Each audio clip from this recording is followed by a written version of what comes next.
नमस्कार, बोधि टेक्निकल में आपका स्वागत है।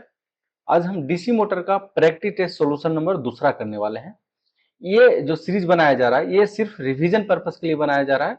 अगर इसका डिटेल्स में सॉल्यूशन चाहिए, अगर डिटेल्स में इसका सॉल्यूशन देखना है, जिसमें हम 25 एमसीक्यू का सॉल्यूशन करते हैं, वो डिटेल्स में अगर देखना है तो बोधि टेक्निकल लैब पे जाकर के आप डिटेल्स में इसका सॉल्यूशन देख सकते हैं। ये जो सीरीज बनाया जा रहा है 25 एमसीक्यू का, सिर्फ रिवीजन कराया जा रहा है। तो कोशिश किया जा रहा है कि कम से कम समय में 25 एमसीक्यू का रिवीजन कराया जाए। तो ये रिवीजन पर्पस के लिए सीरीज बनाया गया है। तो चलिए शुरुआत करते हैं। आज का हम जो प्रश्न से शुरुआत करेंगे, आज का हमारा पहला प्रश्न है, वो है विद्युत मोटर किस प्रकार की ऊर्जा का रूपांतरण करता है। ठीक है, ऑप्शन ए है यांत्रिक ऊर्जा को प्रकाश ऊर्जा में बदलती है, विद्युत ऊर्जा को यांत्रिक ऊर्जा में बदलती है, सी है रासायनिक ऊर्जा को यांत्रिक ऊर्जा में बदलती है, और ध्वनि ऊर्जा को यांत्रिक ऊर्जा में बदलती है। इसका आंसर बी है, विद्युत ऊर्जा को यांत्रिक ऊर्जा में बदलती है। इसका आंसर बी है। ठीक है, नेक्स्ट है डीसी मोटर का यह घूमने वाला भाग है, कौन सा है? बॉडी है, फील्ड पोल है, आर्मेचर है, उपरोक्त में से सभी। तो घूमने वाला भाग जो है इसका आर्मेचर है। आगे है तीसरा नंबर, घूर्णन की दिशा डीसी मोटर में किस नियम के द्वारा ज्ञात किया जाता है? वो है, ऑप्शन ए है फ्लेमिंग का दाएं हस्त नियम, ओम का नियम, फ्लेमिंग का बाएं हस्त नियम, और कॉर्कस्क्रू नियम। इसका आंसर है सी, फ्लेमिंग का बाएं हस्त नियम। हाँ, एक बता देना चाहता हूँ कि मेरे चैनल पे अगर नया है तो चैनल को सब्सक्राइब करिएगा, लाइक करिएगा, और दोस्तों को शेयर भी कर सकते हैं। अगर कोई दोस्त आपके जो है आईटीआई या डिप्लोमा कर रहे हैं इलेक्ट्रिकल इंजीनियरिंग से, या कर चुके हैं किसी कम्पिटिटिव एग्जाम का तैयारी कर रहे हैं, तो ये सीरीज जो है, ये वीडियो जो है, आप उनको शेयर भी कर सकते हैं। और बोधि टेक्निकल ऐप आप गूगल प्ले स्टोर से जाकर के डाउनलोड भी कर सकते हैं। चलिए अगला प्रश्न है, चौथा नंबर, क्या कारण है कि स्टार्टिंग के समय मोटर उच्च विद्युत धारा लेगी?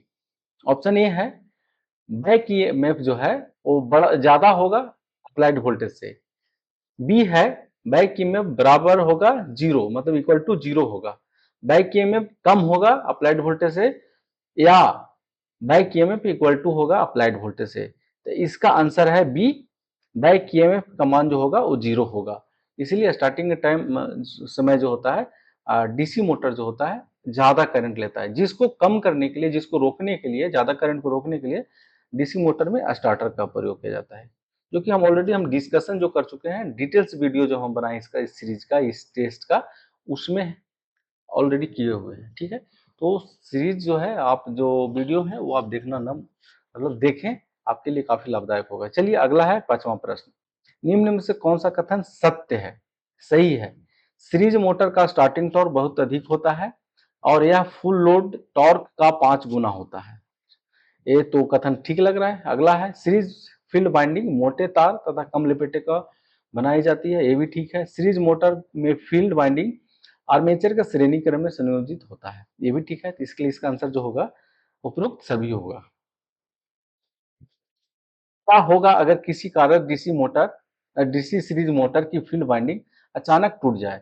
मोटर की घूर्णन गति बहुत बढ़ जाएगी, बी है मोटर रुक जाएगी, सी है मोटर की घूर्णन गति घट जाएगी, डी है मोटर की घूर्णन गति परिवर्तित हो जाएगी। इसका आंसर है बी, मोटर रुक जाएगी।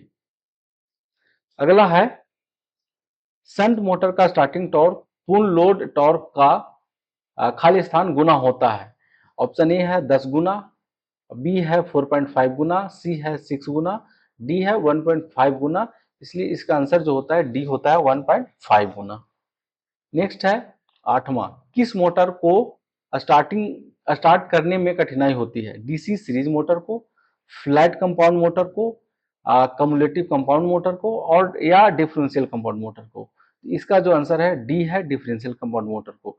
डिफरेंशियल कंपाउंड मोटर को स्टार्ट करने में दिक्कत आती है।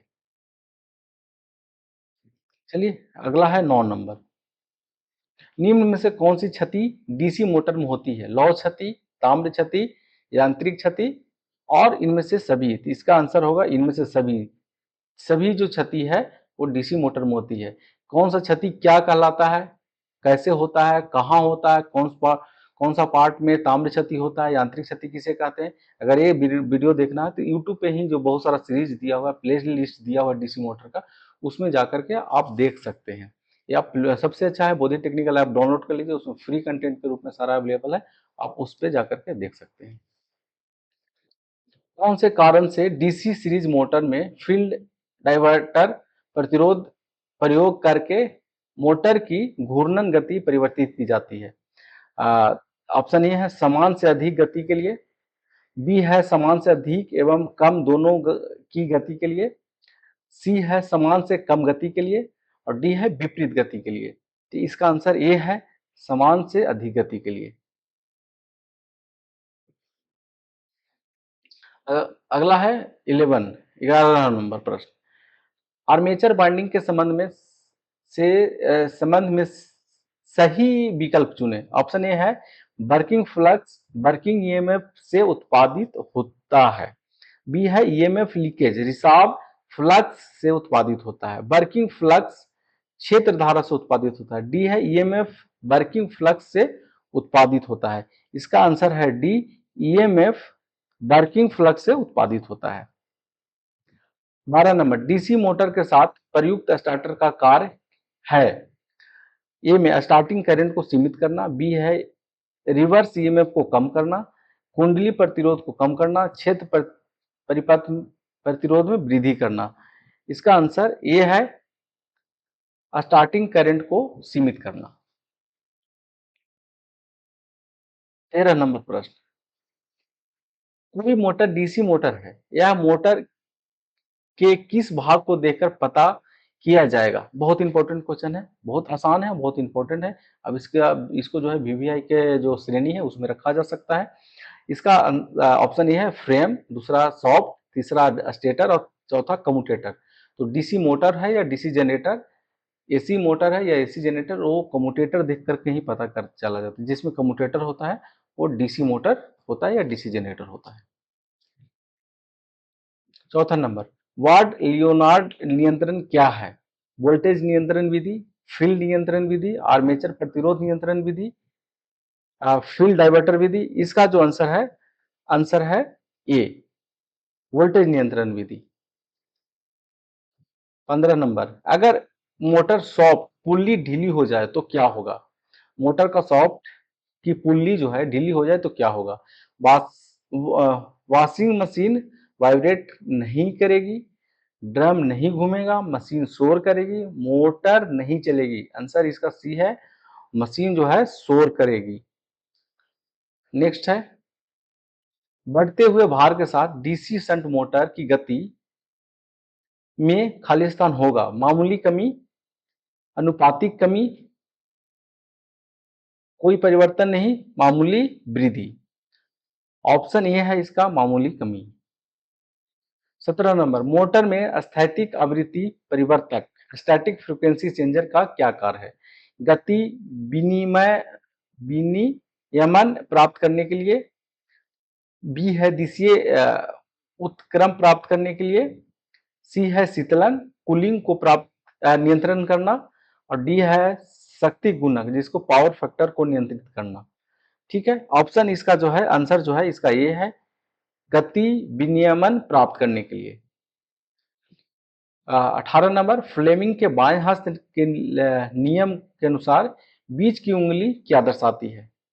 ऑप्शन ए है चुंबकीय फ्लक्स की दिशा, बी है चालक में धारा की दिशा, और डी है चुंबकीय क्षेत्र की दिशा, और डी है मतलब सी है चुंबकीय क्षेत्र की दिशा, डी है चालक में घूमने की दिशा, चालक के घूमने की दिशा। इसका आंसर बी है चालक में धारा प्रवाह की दिशा। 19 नंबर है अंतर ध्रुवीय इंटरपोल बाइंडिंग निम्न में से किसे 7 श्रेणी क्रम में जोड़ा जाता है। आर्मेचर बाइंडिंग के, योग के, श्रेणी जिसको क्षेत्र बाइंडिंग के, या पोल बाइंडिंग के। इसका आंसर है ये आर्मेचर बाइंडिंग के। संतृप्तता जिसको सेचुरेशन बोला जाता है, सेचुरेशन की स्थिति में टॉर्क धारा torque current curve DC series motor की होती है। कैसी होती है। मतलब कह रहा है सेचुरेशन की स्थिति में टॉर्क करंट का जो कर्व होता है डीसी सीरीज मोटर का कैसा होता है? सरल सीधी रेखा में होता है, रेक्टेंगुलर होता है, पाराबोला होता है, कोई नहीं। इसका आंसर है ये सरल सीधी रेखा में। नेक्स्ट है 21 नंबर प्रश्न, कौन सी डीसी मोटर की गति आर्मेचर धारा पर निर्भर नहीं करती? शंट मोटर, कंपाउंड मोटर, श्रेणी मोटर और ब्रश रहित मोटर। तो इसका आंसर है शंट मोटर। आर्मेचर धारा पर निर्भर नहीं करती है, ठीक है। इसका आंसर है शंट मोटर। हाँ, कैसे होता है इसका जब डिटेल्स वीडियो आप देखेंगे तो उसमें क्लियर हो जाएगा कि इसका जो आंसर शंट मोटर ही क्यों होना चाहिए, कि उसको हम डिटेल्स में चर्चा किए हैं उस पे। तो आप उस सीरीज को, उस वीडियो को देखना जरूर देखें, बोधि टेक्निकल लैब पे जाकर के आप जरूर देखें। चलिए आगे है। अब 22 नंबर, एक ये न्यूमेरिकल है, मैं इसका आंसर बता देता हूँ, जहाँ आप चाहे तो उसको कैलकुलेट कर लेंगे। और ये भी डिटेल्स में जो वीडियो है उसमें सॉल्यूशन बताया गया, क्योंकि इसमें काफी टाइम लग जाता है। मैं कोशिश करता हूँ कि सभी जो 50 से 25 जो एमसीक्यू है, एमसीक्यू का जो सॉल्यूशन करना है वो 10 मिनट के अंदर ही कर दिया जाए, तो भी हमारा टाइम जो होता है बढ़ जाता है, क्योंकि कुछ कुछ एक्स्ट्रा बोलना पड़ता है। तो इसका सिर्फ हम आंसर बताएंगे, तो बाकी 3 क्वेश्चन बचेगा उसका भी हम आंसर बताएंगे, ठीक है। ये एक 220 वोल्ट डीसी मशीन में शंट क्षेत्र प्रतिरोध 440 ओम होता है। निम्न में से कौन सा शंट क्षेत्र करंट होगा? इसका सीधा आप V बराबर IR लगा देंगे तो इससे आंसर इसका निकल जाएगा, ठीक है। अब क्यों निकलेगा वो आप जब डिटेल्स वाला वीडियो देखेंगे तो उसमें पता चलेगा। 0.5 एम्पियर होगा इसका आंसर। चलिए आगे है 23 नंबर, एक डीसी सीरीज मोटर किसके लिए सबसे उपयुक्त है? प्रेस पंच प्रेस के लिए, क्रेन के लिए, पंप के लिए, खराद के लिए। इसका आंसर है क्रेन के लिए, बी आंसर है। 24 नंबर, डीसी श्रृंखला मोटर को कुछ भार पर चलाने की सलाह दी जाती है। फ्लक्स को सीमित करने के लिए, धारा को सीमित करने के लिए, गति को सीमित करने के लिए, स्पार्किंग को सीमित करने के लिए। इसका आंसर है सी, गति को सीमित करने के लिए। अगला है और लास्ट है, डीसी श्रेणी मोटर वहां प्रयुक्त होते हैं जहां खालिस्तान प्रारंभन मतलब स्टार्टिंग टॉर्क जो होता है वांछनीय होता है, मतलब जरूरत होता है। निम्न, उच्च, मध्य। इसका आंसर है उच्च। डीसी सीरीज मोटर वहीं प्रयोग किया जाता है जहां पे स्टार्टिंग टॉर्क का मान ज्यादा हो, इसलिए इसका आंसर है बी। चलिए आज के लिए इतना ही, मिलते हैं नेक्स्ट सीरीज में। अगर मेरा चैनल या मेरा वीडियो जो है, या मेरा वीडियो बनाने का तरीका आपको पसंद है, चैनल को सब्सक्राइब करिएगा, लाइक करिएगा, वीडियो को भी शेयर करिएगा और बोधि टेक्निकल ऐप जरूर डाउनलोड करिए। आज के लिए इतना ही, थैंक यू, मिलते हैं नेक्स्ट सीरीज में।